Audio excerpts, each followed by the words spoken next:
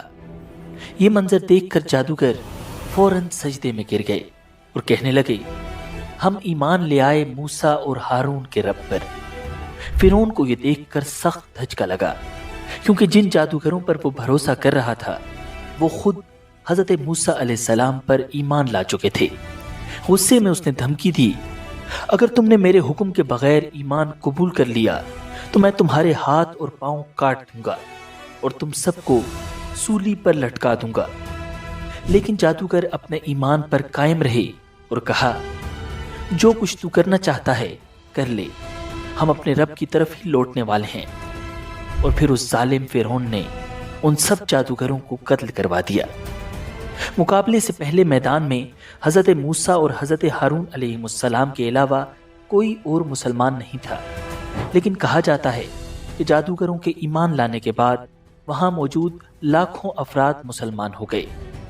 اس واقعے کے بعد حضرت موسیٰ علیہ السلام تقریباً 20 سال تک مصر میں رہے اور نہایت صبر و استقامت کے ساتھ دین کی تبلیغ کرتے رہے، مگر فرعون اور اس کی قوم نافرمانی پر قائم رہی. اس دوران اللہ تعالیٰ نے فرعون اور اس کی قوم پر مختلف عذاب نازل کیے، لیکن فرعون کا تکبر اور بڑھتا چلا گیا. آخر کار اللہ تعالیٰ نے حضرت موسیٰ علیہ السلام کو حکم دیا کہ میرے بندوں کو لے کر راتوں رات نکل جاؤ. اس حکم کے بعد حضرت موسیٰ علیہ السلام نے بنی اسرائیلی قوم کو اپنے ساتھ لیا اور لے کر رات کے اندھیرے میں مصر سے دریائے کلزم کی طرف روانہ ہو گئے. جب صبح ہوئی اور فرعون نے دیکھا کہ پورے شہر میں بنی اسرائیل کا ایک بھی آدمی موجود نہیں تو وہ غصے میں آپے سے باہر ہو گیا. اس نے اپنے فوجیوں کو حکم دیا کہ فوراً لشکر جمع کیا جائے اور دانت پیس کر بولا، اس چھوٹی سی قوم نے ہمیں تنگ کر رکھا ہے، آج میں ان سب کو صفحۂ ہستی سے مٹا دوں گا. سورج نکلتے ہی اس کا لشکر تیار ہو گیا اور فرعون اپنی فوج کے ساتھ بنی اسرائیل کے پیچھے نکل پڑا. وہ تیزی سے فاصلہ طے کرتا جا رہا تھا. موسیٰ علیہ السلام اللہ رب العزت کے بتائے ہوئے راستے پر بنی اسرائیل کو لے کر جا رہے تھے کہ اچانک سامنے ٹھاٹھے مارتا ہوا دریا آ گیا. فرعون کا لشکر بھی بالکل سر پر پہنچ چکا تھا. اب بنی اسرائیلی خوف زدہ ہو گئے. حضرت موسیٰ علیہ السلام سے کہنے لگے، اب کیا ہوگا؟ سامنے دریا ہے اور پیچھے فرعون کی فوج. حضرت موسیٰ علیہ السلام نے انہیں تسلی دیتے ہوئے جواب دیا، گھبرانے کی کوئی بات نہیں، میرا رب میری مدد کے لیے موجود ہے، وہ مجھے راستہ دکھائے گا. اسی وقت اللہ تعالیٰ کی طرف سے وحی آئی، موسیٰ دریا پر اپنی لاٹھی مارو، وہ تمہیں راستہ دے دے گا. حضرت موسیٰ علیہ السلام نے جو ہی لاٹھی دریا پر ماری، فوراً دریا میں خشک راستہ بن گیا. حضرت موسیٰ علیہ السلام بنی اسرائیل کو لے کر اس راستے سے پار ہو گئے. فرعون اور اس کا لشکر یہ منظر دیکھ کر حیران رہ گئے. فرعون نے فوراً حکم دیا کہ وہ بھی اسی رستے سے پار ہوں گے۔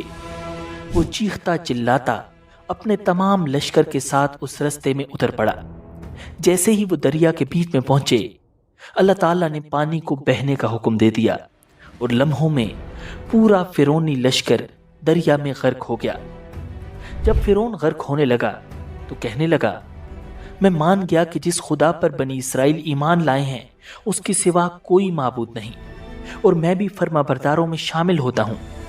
اللہ تعالیٰ کی طرف سے جواب دیا گیا کہ اب ایمان لاتا ہے، حالانکہ اس سے پہلے نافرمانی کرتا رہا اور مسلسل فساد ہی مچاتا رہا۔ لہٰذا آج ہم صرف تیرے جسم کو بچائیں گے تاکہ تو اپنے بعد کے لوگوں کے لیے عبرت کا نشان بن جائے، کیونکہ بہت سے لوگ ہماری نشانیوں سے غافل بنے ہوئے ہیں۔ آج بھی اپنے آپ کو خدا کہنے والے فرعون کی لاش مصر کے میوزیم میں موجود ہے اور لوگوں کے لیے عبرت کا نشان ہے۔ اگر آپ کو یہ ویڈیو پسند آئی ہے تو ویڈیو کو لائک اور شیئر کیجیے، کامنٹ سیکشن میں اپنی رائے سے ضرور آگاہ کیجیے گا۔ اگر آپ نے ابھی تک حضرت ابراہیم علیہ السلام اور نمرود کے واقعے کے بارے میں ہماری ویڈیو نہیں دیکھی تو یہ ویڈیو ضرور دیکھیے گا۔ مجھے دیجیے اجازت۔ اللہ نگہبان۔